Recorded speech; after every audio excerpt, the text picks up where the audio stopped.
श्री वल्लभाधीश की जय। श्री गुसाई जी परम दयाल की जय। श्याम सुंदर श्री यमुने महारानी की जय। श्री गिरिराज धरन की जय। श्री गोवर्धन नाथ की जय। श्री हरिराय महाप्रभु की जय। श्री गोपेश्वर जी महाराज की जय। चिंता संतान हंतारो यत्पादाम्बुजरेणव स्वीयानान्तान् निजाचार्यान् प्रणमामि मुहुर्मुहुः। यदनुग्रहतो जन्तु सर्वदुःखातिगो भवेत् तमहं सर्वदा वन्दे श्रीमद्वल्लभनन्दनम्। अज्ञानतिमिरान्धस्य ज्ञानाञ्जनशलाकया चक्षुरुन्मीलितं येन तस्मै श्रीगुरुवे नमः। नमामि हृदये शेषे लीलाक्षीराब्धिशायिनं लक्ष्मीसहस्रलीलाभिसेव्यमानं कलानिधिं। चतुर्भिश्च चतुर्भिश्च चतुर्भिश्च त्रिभिस्तथा षड्भिर्विराजते यौसौ पञ्चधारदये नमः।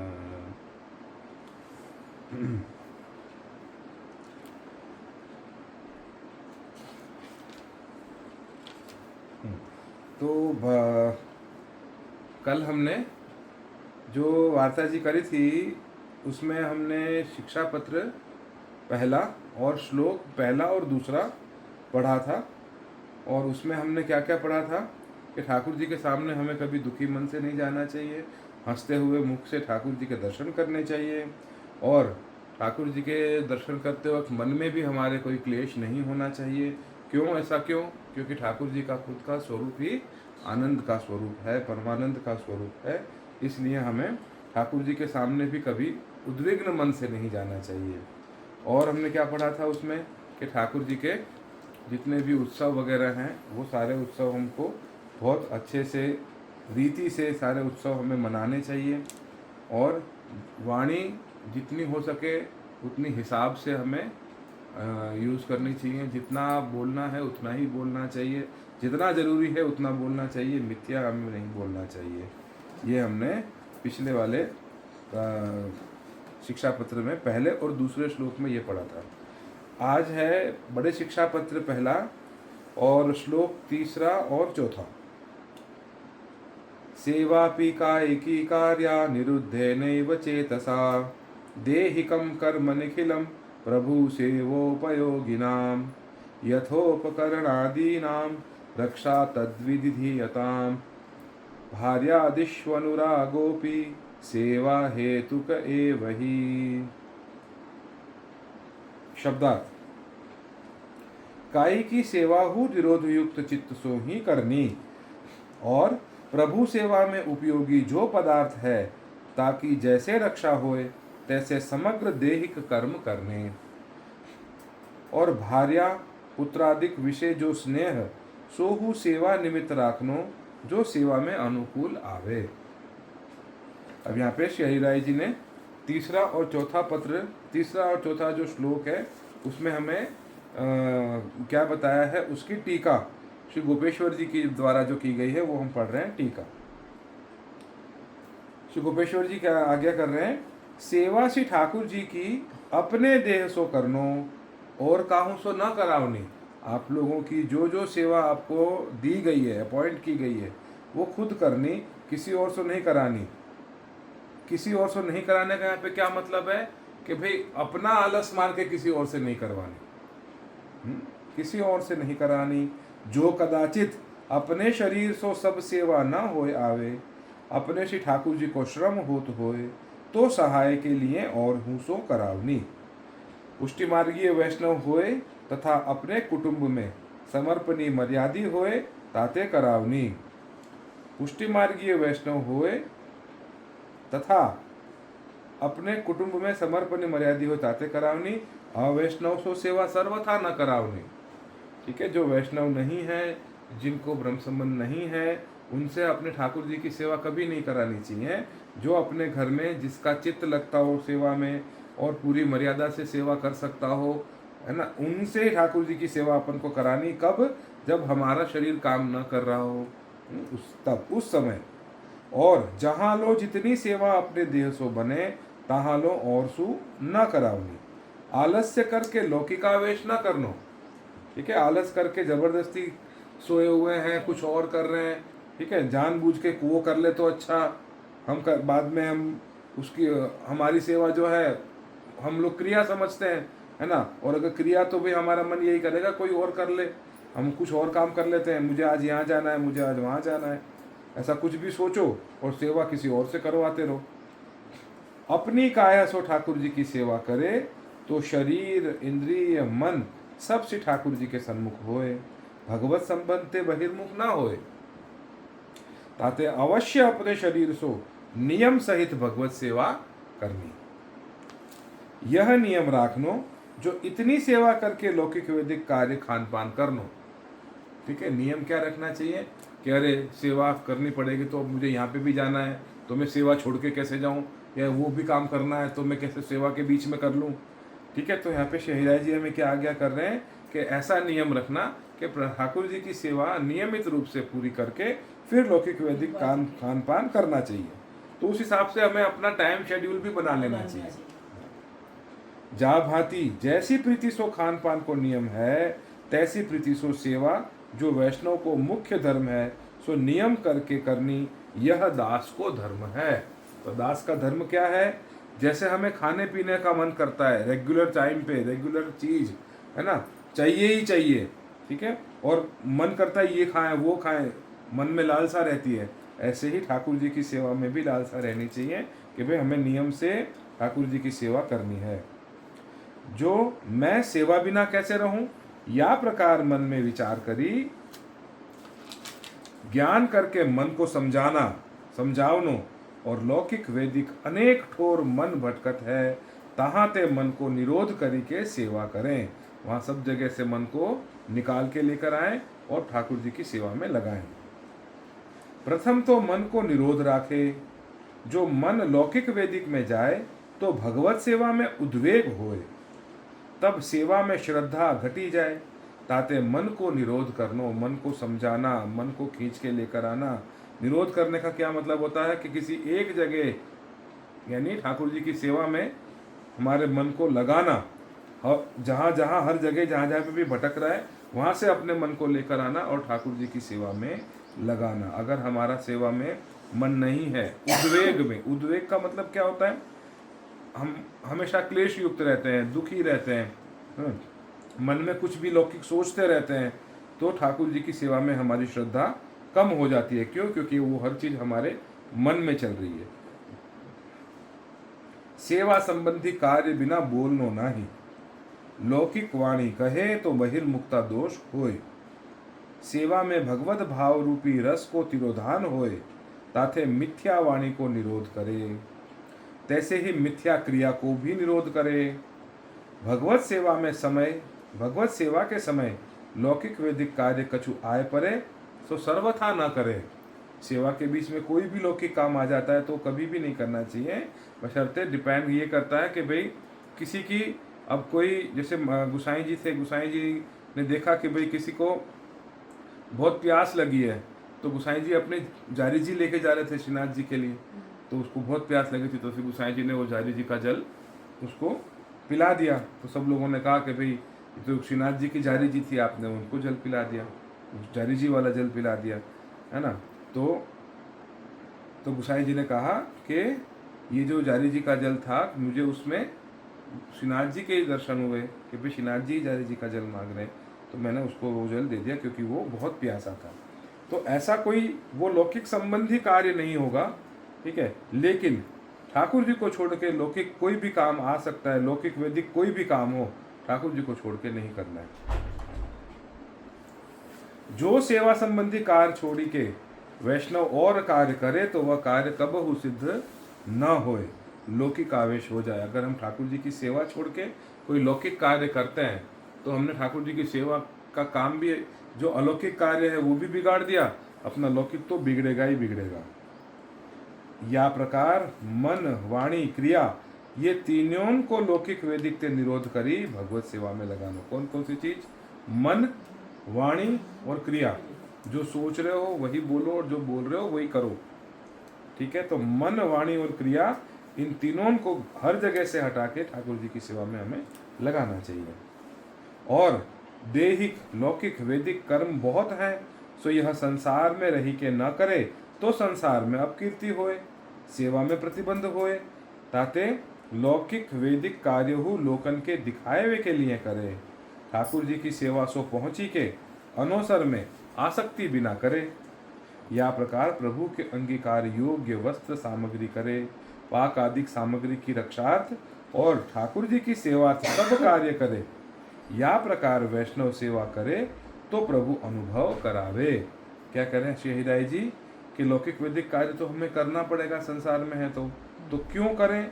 दिखाने के लिए करें, नहीं तो क्या होगा, हम समाज में सोसाइटी में रहने में बड़ी दिक्कत हो जाएगी। तो यहाँ पे आगे क्या करें कि प्रभु के अंगीकार योग वस्त्र सामग्री करनी हो, इसलिए करें। ठाकुर जी के लिए जो हम सुंदर सुंदर सामग्री बनाते हैं उसकी रक्षा के लिए करें। सब कुछ ठाकुर जी की सेवा के लिए कार्य करें। तो चाहे लौकिक कार्य भी करें तो वो भी प्रभु के सुखार्थी हमको करना चाहिए।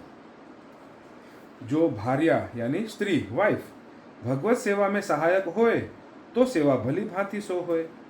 या भांति भगवत सेवार्थ भार्या जो स्त्री ताहू में अनुराग राखनो। अपनी पत्नी से प्रेम करो। तो क्यों प्रेम करो? क्योंकि वो भगवत सेवा में आपको अनुकूल है।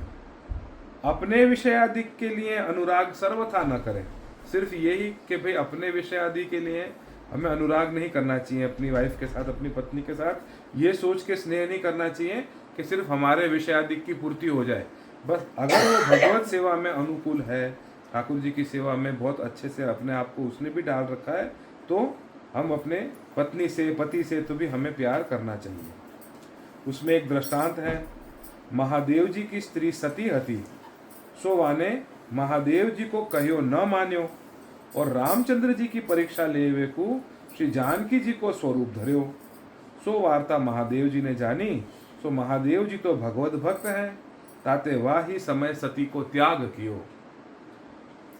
पाछे सती दक्ष प्रजापति अपने पिता के यज्ञ में अपने देह सो भस्म करी हिमाचल के ग्रह में प्रकट भई।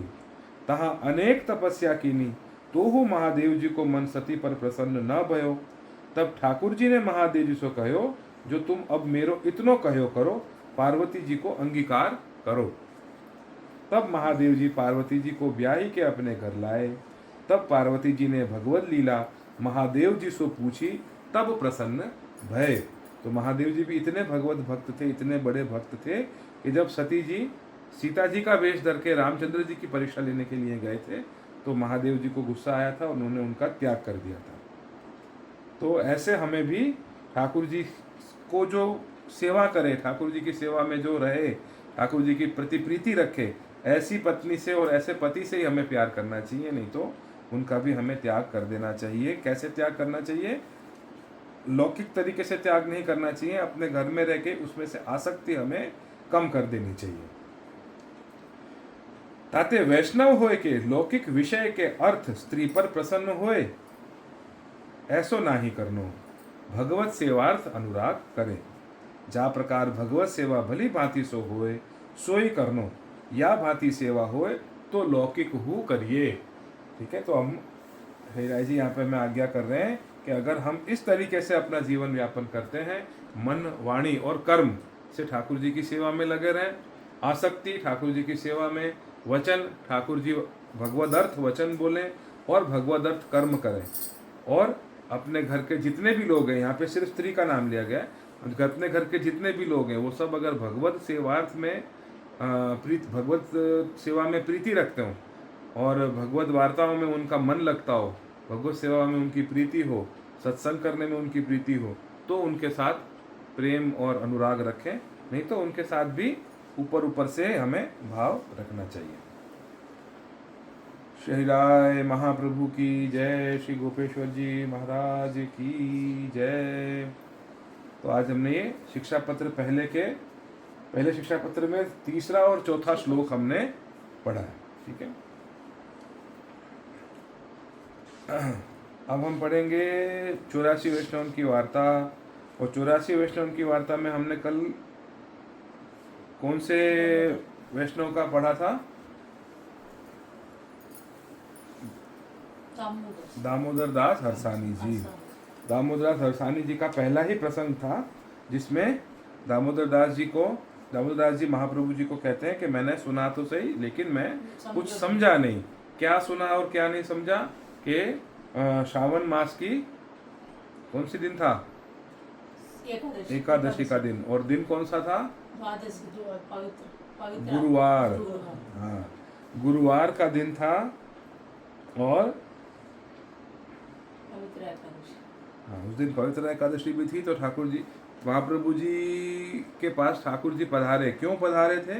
क्योंकि महाप्रभु जी बहुत चिंतित थे। जितने भी जीव थे वो सब, उनको मैं कैसे उद्धार करूं, कैसे ठाकुर जी के पास लेके जाऊं, कैसे पहचानूं। तब ठाकुर जी ने प्रकट होके और महाप्रभु जी को क्या आज्ञा करी? हाँ, कि जिस भी जीव को आप ब्रह्म संबंध दोगे उस जीव को मैं अंगीकार करूंगा। तो वही दैवी जीव होगा जो उनसे बिछड़ा हुआ है। ठीक है, तो ये हमने पिछले वाले प्रसंग में दामोदर दास हरसानी जी के प्रसंग में हमने पढ़ा था। तो आज हम 84 वैष्णवन की वार्ता और दामोदर दास हरसानी जी की वार्ता चल रही है, उसमें आज दूसरा प्रसंग हम पढ़ेंगे। बहुश्री आचार्य जी महाप्रभु ने श्री ठाकुर जी के पास यह मांग्यो, जो मेरे आगे दामोदर दास की देह न छूटे। और श्री आचार्य जी महाप्रभु ने दामोदर दास को कछु गोप्य न रखते। और श्री आचार्य जी महाप्रभु श्री भागवत अहर्निष्ठ देखते, कथा कहते और मार्ग को सिद्धांत भगवत लीला रहस्य श्री महाप्रभु जी दामोदर दास जी के हृदय में स्थापन कियो। महाप्रभु जी ने क्या किया था? जो भी इस अपने उसका वो था सिद्धांत था, पुष्टि मार्ग का, अपने मार्ग का जो भी सिद्धांत है, रहस्य, जो भी गूढ़ रहस्य जितने भी हैं, वो सब श्री महाप्रभु जी ने दामोदर दास जी के हृदय में स्थापन किए थे। और उन्होंने, उनकी यही इच्छा थी कि उनके सामने दामोदर दास जी की देह न छूटे, मतलब वो उनके सामने लीला में न जाए। तो एक समय दामोदर दास और श्री गुसाई जी एकांत में बैठे थे। तब गुसाई जी ने दामोदर दास से पूछो, जो तुम श्री महाप्रभु जी को कहा करी जानत हो, कि महाप्रभु जी को कैसे, क्या जानते हो, महाप्रभु जी को के बारे में आप क्या सोचते हो, कि महाप्रभु जी कौन है? ऐसा गुसाई जी ने दामोदर दास जी को पूछा। तब दामोदर दास जी ने कही,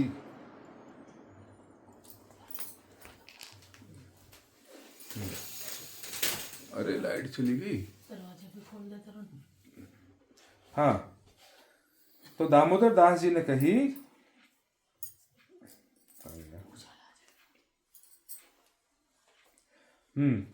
जो हम तो श्री आचार्य जी महाप्रभु को जगदीश, जो श्री ठाकुर जी तिन्हु ते अधिक करी जानत है।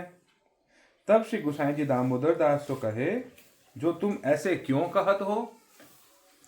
जो श्री ठाकुर जी थे श्री आचार्य जी बड़े। तब दामोदर दास ने कही, जो महाराज दान बड़ो के दाता बड़ो, काहू के पास धन बहुत होए तो राज कहा करे, जो दे ताको जानिए। और श्री आचार्य जी महाप्रभु को सर्वस्व धन श्री ठाकुर जी हैं। सो हम जीवन को दान किए, ताते हम श्री आचार्य जी महाप्रभु को सब ते बड़े करी के जानत हैं। क्या कहते हैं दामोदर दास जी? जब गुसाई जी ने पूछा कि आप महाप्रभु जी को क्या जानते हो, कैसे जानते हो, तो दामोदर दास जी ने कहा कि हम श्री महाप्रभु जी को ठाकुर जी जगदीश जानते हैं, मतलब प्रभु ही मानते हैं, जगदीश जानते हैं, पूर्ण पुरुषोत्तम ही मानते हैं। तब गुसाई जी ने कहा कि भाई ठाकुर जी से भी अधिक जानते हैं, ऐसे बोला उन्होंने। तो गुसाई जी ने कहा कि भाई ऐसा क्यों, ठाकुर जी से भी ज़्यादा महाप्रभु जी को तुम कैसे मान रहे हो? तब दामोदर दास जी ने कहा कि महाराज दान बड़ो के दाता बड़ो, है ना। किसी के पास बहुत पैसा हो उससे क्या ही होता है, जब वो किसी को देगा तभी उसकी वाहवाही होगी या तभी उसको कोई प्रेज करेगा, है ना। तो इसलिए दामोदर दास जी ने कहा कि महाप्रभु जी ने तो उनका जो सर्वस्व था वो ठाकुर जी हम लोगों को दान में दे दिए, तो उनसे बड़ा दाता और कौन हो सकता है। तो इसलिए दामोदर दास जी उनको पूर्ण पुरुषोत्तम करके ही जानते थे, ऐसा उन्होंने गुसाई जी को कहा। तो तो ये हमने वार्ता प्रसंग दूसरा और तीसरा छोटे छोटे प्रसंग थे, वो दोनों हमने आज पढ़ लिए। श्री वल्लभाधीश की जय, श्री गुसाई जी परम दयाल की जय। लाइट चली गई।